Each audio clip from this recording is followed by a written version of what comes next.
Patrick Roger, Cécile de Mélibus. Il est 9h51, merci d'être avec nous et comme chaque jour, nous faisons le tour du monde pour faire un point dans chaque pays sur la situation face au coronavirus. Et ce matin, nous sommes avec Paweł Siemko et j'ai envie de dire Ranek Dobry. Dzień dobry. Voilà, c'est ça. J'ai dit bonjour en polonais, je crois. Bonjour. Je n'étais pas aux origines polonaises, ma chère Cécile. Hein? Bonjour. Dominiusko. Oui. Alors, Paweł, est-ce que, parce qu'on entend beaucoup parler de l'Europe centrale, de l'Europe des pays latins, l'Italie, l'Espagne, ensuite ça a gagné évidemment la France, l'Angleterre, l'Allemagne un peu, on entend parler un peu moins des pays scandinaves. Et la situation dans l'ancien bloc de l'Est, et vous, en Pologne, quelle est la situation du Covid-19 ? Eh bien, pour l'instant, la situation est beaucoup plus calme qu'en France, en Italie ou en Espagne. Ce matin, nous avions 5200 cas à peu près dans tout le pays. Le premier cas a été recensé début mars, vers le 3 mars, pour 160 décès. Donc la situation a l'air plus calme pour l'instant. Oui. Plus calme. Et est-ce qu'il y a eu ensuite des mesures qui ont été prises, des mesures c'est-à-dire de confinement, de fermeture des commerces et puis d'une économie également à l'arrêt? Oui, tout à fait. Donc les mesures ont été prises très tôt par le gouvernement. Décision de fermer les bars, bien sûr, les restaurants, les écoles, les universités à partir du 13 mars, je crois. Les restaurants restent ouverts pour acheter à emporter ou se faire livrer à la maison, bien sûr. Mais l'économie également souffre beaucoup de cela. Beaucoup d'entreprises sont à l'arrêt, comme vous dites, car elles ne peuvent pas respecter les mesures hygiéniques pour produire d'une manière sécurisée. Oui, ce sont les entreprises essentielles, les secteurs essentiels qui continuent, quoi. C'est-à-dire l'alimentation. Oui, c'est ça. Mais est-ce que il y a quand même encore quelques usines qui fonctionnent ou pas?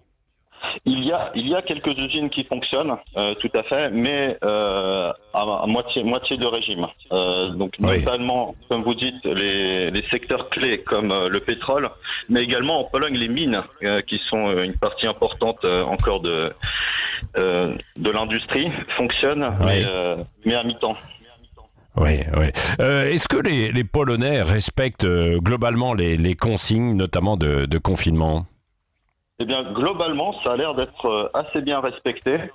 Le gouvernement a fermé la semaine dernière les parcs et les forêts, qui fut une décision controversée. Mais on peut toujours aller faire son jogging dans la rue, faire du vélo. Ça, il n'y a pas de problème. On n'a pas d'autorisation sur papier à avoir comme en France. Mais en règle générale, c'est assez bien respecté. Les rues sont vides. Oui, donc respect du confinement globalement, quoi. Hein, donc c'est ça pour l'ensemble en fait des Polonais. Est-ce que quand ils sortent, ils ont des masques ou pas? Est-ce qu'il y a une polémique aussi comme nous en France sur les masques, le manque de masques? Ça commence. Ça commence. Ah, ça commence aussi. On peut dire que à peu près 20% des gens portent des masques. Ce n'est pas encore globalisé, mais on en voit de plus en plus. On a eu une pénurie de masques, mais bon, le gouvernement a établi un pont aérien avec la Chine pour faire venir un maximum de masques qui vont être distribués dans un premier temps aux hôpitaux et aux aides-soignants, bien sûr. Oui, parce qu'il n'y avait pas de stock, hein, bien sûr. Il n'y a pas que la France qui est concernée par le manque de stock. Là, c'était la même chose, quoi. Il n'y a pas des usines qui ont été... Parce qu'on sait qu'il y a un tissu industriel qui reste très fort en Pologne, qui a été reconstruit, relancé il y a maintenant une trentaine d'années après la chute du mur.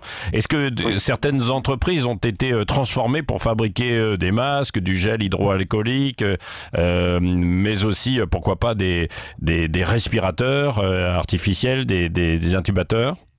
Oui, massivement. La Pologne a gardé plusieurs industries clés qui n'ont pas été privatisées, et ces industries-là ont été mises dans l'effort de guerre, si on peut dire, sur le front du Covid.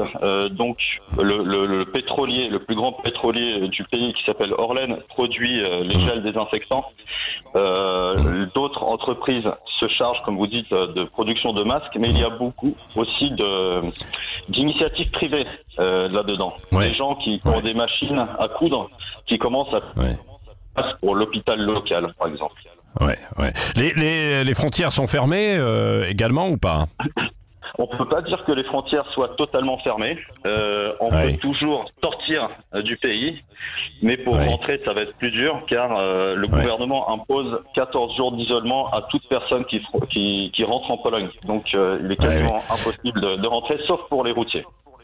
Ouais, c'est ça, les routiers, parce qu'on sait aussi qu'il y avait beaucoup de personnes qui venaient travailler en Allemagne, en France également, dans le secteur du bâtiment. Il y a énormément toujours de Polonais. On a parlé du fameux plombier polonais, mais il y a énormément de main d'œuvre dans l'agriculture également. Nous l'évoquions hier avec un représentant du secteur agricole en Dordogne qui nous disait que il y avait tous les ans des Roumains, des Bulgares, des Polonais qui venaient des Slovènes. Là, certains partent encore alors pour venir travailler, quoi. Oui, bah, on a le même problème avec les Polonais qui vont travailler en République tchèque. Donc ils peuvent aller travailler en République tchèque, mais ils pourront pas revenir. Donc ils trouvent des solutions comme louer des appartements, privatiser des hôtels en République tchèque, en Allemagne. Je sais que l'Allemagne donne des subventions journalières aussi aux Polonais qui travaillent sur place pour qu'ils puissent se loger. Oui. Merci beaucoup, Pavel Siemko. Vous êtes à l'arrêt aussi, vous êtes commercial pour une PME française, là-bas vous êtes à l'arrêt ou vous travaillez quand même en télétravail? Oui, je suis commercial responsable Europe de l'Est pour Perolo, une PME française basée dans le Blayais, que je salue mes collègues. Bien sûr. Je suis en télétravail en ce moment, donc je sais qu'ils travaillent d'arrache-pied pour préparer la reprise. Dans de bonnes conditions, et donc je leur souhaite bon courage. Voilà. Merci. Et moi j'ai envie de dire en tout cas. Do widzenia. Voilà, c'est ça. Do widzenia. Voilà, c'est ça. Exactement. David Zagna. Voilà, Bravo. comme quoi. Merci beaucoup d'avoir été avec nous ce matin. Ce soir, Patrick, avant de se quitter, Benabar sera